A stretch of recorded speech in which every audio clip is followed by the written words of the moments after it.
Hi friends and my dear students. कल हम लोगों ने पढ़ा था इनकम फ्रॉम अदर सोर्सेज, जिसके बारे में मैंने आपको डिफिनीशन बता दिया था, क्या क्या इंक्लूड होते हैं, किस सेक्शन में जाते हैं, और उसके बारे में मैंने आपको बहुत अच्छी तरीके से समझाया था। उम्मीद करते हैं कि हमारी ये वीडियो जो मैंने आपको कल दिया था, इनकम फ्रॉम अदर सोर्सेज का पहला वीडियो दिया था, वो अगर आप अच्छी तरह देख लो, पढ़ लो, तो आपका कॉन्सेप्ट क्लियर होगा। Income from other sources complicated हो जाता है क्योंकि जो इनकम चारों हेड में नहीं आता है, income from salary, house property, capital gain और बिजनेस प्रोफेशन में नहीं आता है, तो वो चला आता है अदर सोर्सेज में। तो ये देखना है कि इसमें इसकी लंबी लिस्ट मैंने तैयार की है, इससे भी अधिक हो सकते हैं। ऐसा मैंने कुछ कुछ आइटम्स लिख दिए हैं जिसके अंदर अब जाएंगे तो 4, 5, 6 निकल जाएंगे। तो आइए इसके बारे में विशेष ध्यान देते हैं कि इसको कैसे डील किया जाए, कैसे समझा जाए। स्टूडेंट्स क्या सोचते हैं जब वो कंप्यूटर पढ़ने जाते हैं, तो स्टूडेंट सोचते हैं कि सीधे मुझे लैब मिले, मैं लैब करने जाऊं, लेकिन उसके पहले थ्योरी ज़रूरी होता है। ठीक वैसे ही मेरे स्टूडेंट जब इनकम टैक्स पढ़ते हैं तो सोचते हैं कब बनाने के लिए मिलेगा। लेकिन सही बात तो ये है कि जब तक आप इसे एक तरीके से इसकी थ्योरी नहीं समझते हो तो प्रैक्टिकल करना मुश्किल हो जाएगा। माना कि आप आंसर लाने के लिए प्रैक्टिकल बना देते हो, लेकिन आपकी थ्योरी पर भी कमांड बहुत ज़रूरी है। तो आइए देखते हैं, इस लंबी लिस्ट को मैं समझाने की कोशिश करता हूं और फिर कल आगे इस चैप्टर को अग्रसर रखूँगा। इसलिए इस चैप्टर में आपको जुड़े रहना है, तब आपको बहुत अच्छा समझ में आएगा अदर सोर्सेज। अगर आपको हमारी वीडियो अच्छी लगेगी तो आप हमारे चैनल को ज़रूर सब्सक्राइब करना। मेरा यह मानना है कि कॉमर्स करियर सेंटर आरा यूट्यूब का ऐसा पहला चैनल है जो प्रत्येक क्वेश्चन, डाउट, कन्फ्यूज़न को दूर करके विद्यार्थियों को आगे की ओर बढ़ाता है। तो आइए आज देखते हैं इसकी लंबी लिस्ट जो इनकम फ्रॉम अदर सोर्सेज में शामिल की जाती है। Come to the point. Some incomes include in the head of other sources. Dividend from other company. Dividend from other company का होता मतलब फॉरेन कंपनी, इंडियन कंपनी का म्यूचुअल फंड, शेयर, सारा चीज़ जो होता है वो कर मुक्त होता है, उस पर टैक्स नहीं लगते हैं।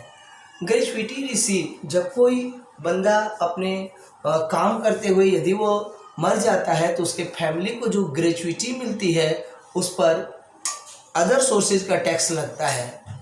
उसके बाद एनएससी। एनएससी जो बड़ा होता है, जैसे केवीपी, नेशनल एनएससी जो 10 साल के होते हैं वो तो टैक्स फ्री होते हैं, लेकिन जो 1-2 साल के लिए एनएससी हम लोग खरीदते हैं, जिस पर इंटरेस्ट जो मिलता है, इंटरेस्ट ऑन बॉन्ड, तो इस तरीके से वो टैक्सेबल होता है।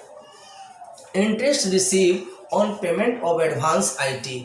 यदि आप पेमेंट एडवांस में करते हैं इनकम टैक्स को, यदि उस पर आपको किसी भी तरह का इंटरेस्ट मिलता है तो वो अदर सोर्सेज में टैक्सेबल है। Interest on bank deposit. आप बैंक में saving account, fix deposit, recurring deposit जो रखते हो तो वो कहीं ना कहीं टैक्सेबल है, तो वो अदर सोर्सेज में टैक्सेबल है। Family pension. फैमिली पेंशन के लिए रूल ये है कि 15,000 या 1/3 जो दोनों में कम हो, यानी 15,000 या 1/3 जो दोनों में कम हो, विच एवर इज लेस, वो आपका डिडक्शन मिलता है, छूट मिलता है, उस पर टैक्स नहीं लगता है। इसके अलावा रेमुनरेशन रिसीव। रेमुनरेशन को हिंदी में कहते हैं पारिश्रमिक। पारिश्रमिक का मतलब ये हुआ कि अगर कोई टीचर है और वो एग्ज़ाम लेता है, परीक्षक बनता है, वकील परीक्षक बनता है, सीए कहीं सीए के एग्ज़ाम को कंडक्ट करता है, तो उसको मिलने वाला यह राशि अदर सोर्सेज में टैक्सेबल होता है। विनिंग फ्रॉम बेटिंग, यानी कि यदि आप सट्टे में पैसा लगाते हैं और उसमें जीतते हैं तो उससे जीत की रकम पर आपको टैक्स देनी है। उसके बाद है इनकम फ्रॉम रॉयल्टी। रॉयल्टी का मतलब होता है अधिकार शुल्क। अधिकार शुल्क आपने बीकॉम पार्ट 1 में पढ़ा होगा।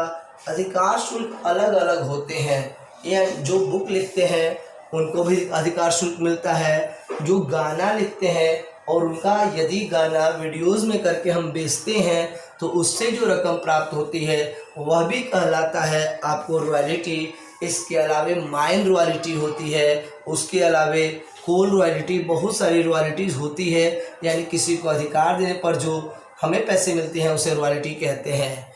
विनिंग फ्रॉम हॉर्स रेस, घोड़दौड़ यानी घोड़े की जो रेसिंग हो रही है उससे जो यदि आपको इनाम जीतते हैं उस समय तो वो आपको टैक्सेबल होगा।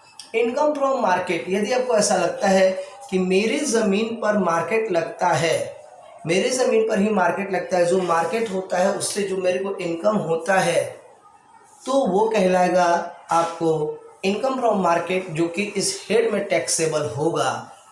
उसके बाद है, अगर वो इनकम फ्रॉम मार्केट अगर आपका एक पेशा बन गया होगा कि आप हर एक समय लोगे तो इसको लैंग्वेज में हम लोग कहेंगे कि ये तो आपका एचपी में आ जाएगा।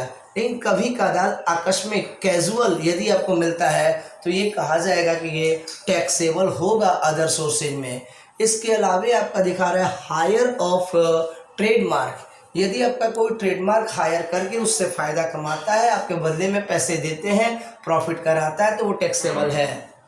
इसके अलावे है income receive from insurance company, कोई कोई कंपनी का एजेंट होता है इंश्योरेंस कंपनी का, जो इंश्योरेंस करते हैं तो उनको मिलने वाली कमीशन इस हेड में शामिल की जाती है। ट्रिप्स और प्राइस, हम होटल में बैरा को देते हैं या ऑटो वाले को दे देते हैं प्राइज या वो टिप्स दे देते हैं, तो उस पैसे को बैरा को देने वाले पैसा कहीं ना कहीं टैक्सेबल है अदर सोर्सेज के अंदर। इनकम फ्रॉम वैकेंट लैंड, यदि आपको ऐसा लगता है कि मेरे पास खाली ज़मीन है, यदि उसका कोई कैजुअल यूज कर लेता है, कभी सर्कस वगैरह आ जाता है तो इसको कहते हैं हम लोग, या कोई पार्किंग के लिए कुछ समय के लिए लेता है, 1 दिन 2 दिन के लिए लेता है या कुछ समय के लिए लेता है, तो उस पर मिलने वाली राशि आपको टैक्सेबल होगी। इसके बाद है रेसिंग एस्टेब्लिशमेंट, यदि मान लिया जाए कि आपके पास घोड़ा दौड़ाने वाली मैदान है कि चलो घोड़ा दौड़ाने की रेस, तो उस मैदान से जो आय होगी वो आपको टैक्सेबल होगी। Rent receive from hire assets, यदि आप कोई संपत्ति कुछ समय के लिए देते हो किराए पर, कुछ समय के लिए, जैसे फॉर एग्जांपल आपने अपनी कार दे दिया किसी को ले जाने के लिए और उससे जो आपको पैसे मिलते हैं तो इस हेड में टैक्सेबल है। डायरेक्टर जो कंपनी का हेड होता है, तो इस तरीके से कंपनी में उसकी डायरेक्टर फी या कमीशन इस हेड में टैक्सेबल है, क्योंकि बिजनेस और प्रोफेशन में ये टैक्सेबल नहीं माना जाता है। इनकम फ्रॉम फिशिंग एरिया, जहाँ पे मछली पालन हो रहा है और मछली पालन एरिया से जो लाभ होता है वो टैक्सेबल होता है। रिफंड ऑफ इनकम टैक्स, अगर इनकम टैक्स आपको पैसे रिफंड करता है तो यह आपके लिए फ़ायदा है, लेकिन यह कहीं ना कहीं टैक्सेबल है अदर सोर्सेज के अंदर। इसके अलावा salary of member of parliament, संसद में जितने लोगों को वेतन मिलता है संसद के विधायक को, तो विधायक का इनकम अदर सोर्सेज में टैक्सेबल होता है।